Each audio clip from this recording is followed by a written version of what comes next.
Welcome to today's Crosspoint Devotion. I want to start by reading a verse that's very familiar. In fact, it's probably one that you have memorized. I've heard a lot of people quote it in my lifetime, but here's what it says. This is the day that the Lord has made. Let us rejoice and be glad in it. I think it's a great verse. I hope if you don't have something that you've memorized recently, maybe this verse can be used as your point of reference so that you'll have a verse to memorize, because it's pretty simple. This is the day that the Lord has made. Let us rejoice and be glad in it. But here's what I want to talk about for just a few minutes. I think sometimes we might quote this verse a little bit out of context. A lot of times I think we use that verse as a reference point when we're having some good blessings and we're experiencing God's favor and things are just going well in our life. It's that day when we wake up and we get out of our bed and the sun is shining and the weather has cooled off, which we're all hoping for very soon. And it's a nice cool fall day, but the sun's bright and it's just a beautiful day, and we get out of bed and say, oh, this is the day that the Lord has made. I will rejoice and be glad in it.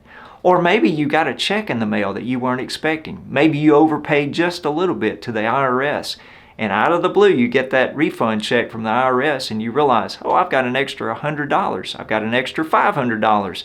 And you say to yourself, this is the day that the Lord has made. Let us rejoice and be glad in it. You see how we're using this verse? Oftentimes we're using this verse as a means just to say, oh, I'm being blessed today. The reality is, when you go back and put this verse in its context, which is Psalm 118, you begin to find that this really is about God's salvation that has come to us in Jesus Christ. Now let me go back and read a few extra verses from Psalm 118 that tie together the information we're going to get to in the verse that we started with in verse 24. Here's what it says in verse 19 and following. Open the gates of righteousness for me. I will enter through them and give thanks to the Lord. So the person who's writing this is looking forward to entering into a place where God's righteousness can be found. And there's a reference point to the gates. Now in just a little bit of time, I'm going to be headed to Israel. I'm going to get to go to Jerusalem. I'm really excited about this trip. But one of the things I'm going to do is I'm going to go through the gates that are going to lead me into the city of Jerusalem. I think that's why the person who wrote this was writing about gates. They were very familiar to entering into the city of Jerusalem to look for righteousness. They were going to find that righteousness in the Old Testament by making a sacrifice there at the temple. But for you and I, we don't have to make a sacrifice anymore because that sacrifice has already been made in Jesus Christ once and for all. And so we think about that concept as we read this. Open the gates of righteousness for me. I will enter through them and give thanks to the Lord. This is the Lord's gate. The righteous will enter through it. We're being reminded in the next verse, that verse 20, that it's really the Lord who provides righteousness. And how does He do that? Through Jesus Christ. I will give thanks to you because you've answered me and you have become my salvation. The stone the builders rejected has become the cornerstone. This came from the Lord. It is wondrous in our sight. God saw us in our need, in our separation because of sin, and He sent the cornerstone, Jesus Christ.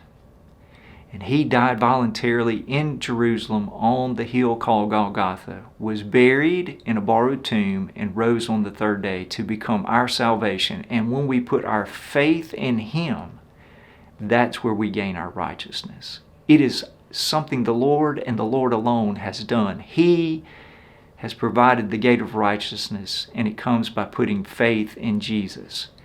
And that's why I think this particular section of the Psalm, Psalm 118, finishes this way. This is the day that the Lord has made.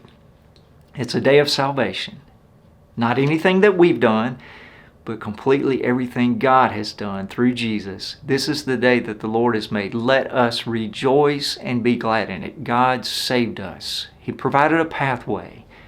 And by our faith in Jesus, we can be found righteous in the sight of God through Jesus Christ.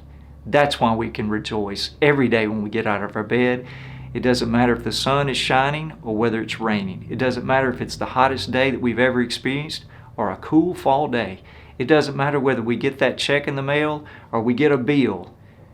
The real matter is, do you know Jesus? Have you experienced God's righteousness through Jesus? If you have, if you've experienced the righteousness of God through Jesus Christ because you put your faith in Him, this is always the day that we can rejoice and be glad in because God is our Savior.